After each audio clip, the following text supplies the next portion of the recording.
Hello, this is Troy Francis, and I am joined by Dr. Silk. We are coming at you from a top secret location in Warsaw, Poland, and what we are going to discuss in this video is the topic of passive value versus connection, because too many guys rely on passive value in order to try to become intimate with women, when actually really what they should be doing is they should be looking to achieve greater emotional connection instead. Is that correct?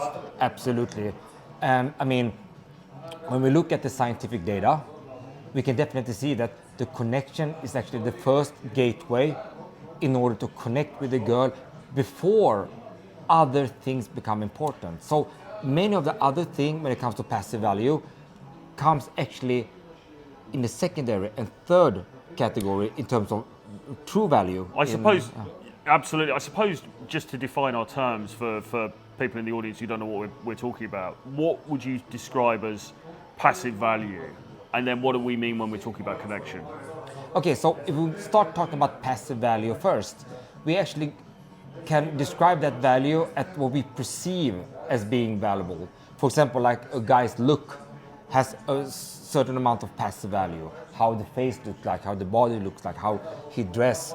And then we have other forms of passive value about they can actually convey value, such as wealth and status as well as such, if it makes sense. Yes, exactly. So if you're sitting in a cigar lounge in Warsaw and you're wearing a custom-made suit, those are examples of passive value. Yeah, together with what many people will pursue as, you know, the genetic part of how you actually look as a human being would also be pursued as a passive value. Yes. Yeah, basically in terms of look. And okay. But those things, what we're saying is those things are, while important, they're not as valuable as actually creating deep connection. No, definitely not, because what we have seen in the scientific literature is like connection is actually equal to value in relationship. Passive value doesn't equal value in relationship, and that is something that differs a lot of what people actually think it is today. Yeah. However, to create connection is actually a skill that require a lot of learning with intent. So that is why we haven't seen it so much in the real life, that people are actually showing a lot of connection value naturally, because that is something that doesn't come naturally. We have to learn this with intent. Right. Okay. So people, because I think we've all been conditioned by movies, TV shows, the internet, Instagram, whatever, to display passive value as much as we possibly can. So we want to look good, we want to try and, looks max, we want to try and wear cool clothes and all this kind of stuff. We want to do all of that kind of stuff. So fine. But what we haven't been conditioned to do, and what is actually harder to achieve, is actual emotional connection. Okay. And how is that done? Because I think in terms of, if people don't know, Dr. Silk teaches communication skills, and really this is done primarily through communication, isn't it? Absolutely. Through the way in which we talk to the woman that we're interested in. And the kind of questions we ask helps to build up that emotional connection.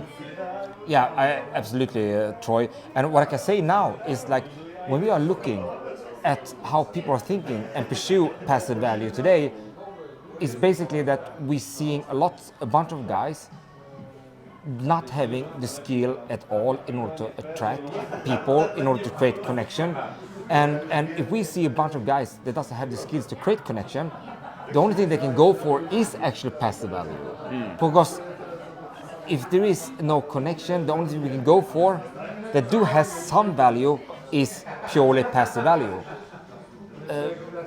With that said, passive value is not completely unimportant. It do has its place, but in a lot less importance as what people think. Right. And yeah. So would you say, I mean, a guy without passive value of any discernible sort, but who nevertheless is able to connect on an emotional level, that guy is going to be in a much better position. Absolutely. Is that what you're saying? Yeah, that's right, what I'm saying. But I mean, at the same time, it's probably good to work on both, right? I mean, you may as well have some intrinsic value as well. But yeah, because I mean, passive value do has its place. It do matter, but not nearly as important as what people think. And in order to be, what can I say? What people want to hear basically is like, am I good enough in terms of passive value. And I can say that most of the guys will be surprised of how little passive value you actually need. You need some passive value, but in a lot less extent. So if you're like an okay guy, okay looking guy with, you know, like with a normal income, and you just have things going on with you in a normal based way, nothing extraordinary, just in a normal based way, that is more than enough for you as a guy to have enough passive value to actually take things way further if you know how to create connection. Yeah. And why do guys find it so difficult to create this kind of connection with women, do you think? Is it just because they haven't been taught, or? The problem is, like, as many other skills, there are two skills that you can acquire naturally. And those skills are could be anything about hearing what people say, not listening, but hearing what people say. You can learn a certain amount of routines when it comes to the dating life. You can learn those things more or less naturally. But what you can't do is to learn real connection naturally. It has to be learned, you know, with intent. And that is actually from a scientific paper from Harvard. That the conclusion of that scientific paper was very clear, that listening skills and connecting skills has to be learned with intent. We are not wired to actually be able to connect with people based on our experience or something that we learn throughout the life. We have to have, you know, someone who taught us, or we are teaching ourselves with intent in order to achieve that. Basically. But would you say that maybe there are some people who are kind of naturals at this, would you say? A few people, or? Some naturals might have acquired, you know, a fraction of what is needed in order to create that kind of connection. But for the whole scope of it, it's just a fraction of it. And now we're talking about the rule itself, not the exception of the rules, but the rule itself. Yes. So that is so important to understand that connection skills require learning with intent. Okay. And maybe without giving away the whole farm, because obviously that's not what we're here to do, but I mean, just as a practical application for guys to take away, what's a way to start creating a deeper connection with, say there was a woman in this bar now, you know, that you met and you thought was attractive. How would you start to try to connect, to create that great deeper connection? Okay, so to start with, the mindset have to be absolutely on point. And to be honest with you, most of the guys think that in order to be interesting, we have to say a lot of interesting things. So if you want to be interested, you think that you have to say interesting things. You have to come with DHV stories. You have to go and actually nail the... Impressor. Yeah, nail the so-called DHV and attraction switches within the stories. And those things. We think that we have to be interesting and saying interesting things. But the truth is, it's really a big misunderstanding of how things works. Because the absolutely true concept of being interesting is actually to pay attention to the other person, to really focusing about her. And that curiosity.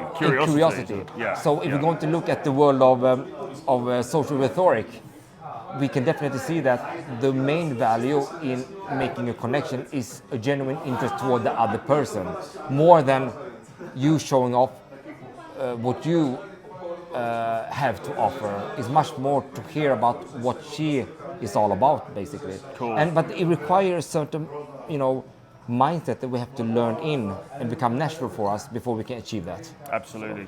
Well, look, if guys want to find out more about this, to learn more about this, and maybe even to work with Dr. Silk himself, drop me an email, troy@realtroyfrancis.com, and we can get on a call and we can discuss how we can work together to really help you with this stuff, because there is light at the end of the tunnel, isn't there? Like, guys may think the dating world is so tough these days, blah, blah, blah, but actually a lot of it really is that probably you're just not using the right strategies in the first place. Sort of, but it's more like a mindset framework, because the thing is that many people that have been doing game and a lot of routine stacking approach before, they feel a little bit like, oh, I cannot really be myself as a human being and actually, you know, connect and attract women, for example. But the truth is, in order to actually succeed, you need to be more yourself than you've ever been before. Exactly. So you need to be a better version of your own self. Okay. in the way that you actually want to be. So we're actually going into the opposite direction. We are actually going into the mindset of being your absolute self. Good stuff. So, as I say, if guys want to learn more about this and maybe do some personal work with Dr. Silk and myself, then drop me an email, troy@realtroyfrancis.com, and we can jump on a call and discuss that further. Anyway, All right. see you in the next video.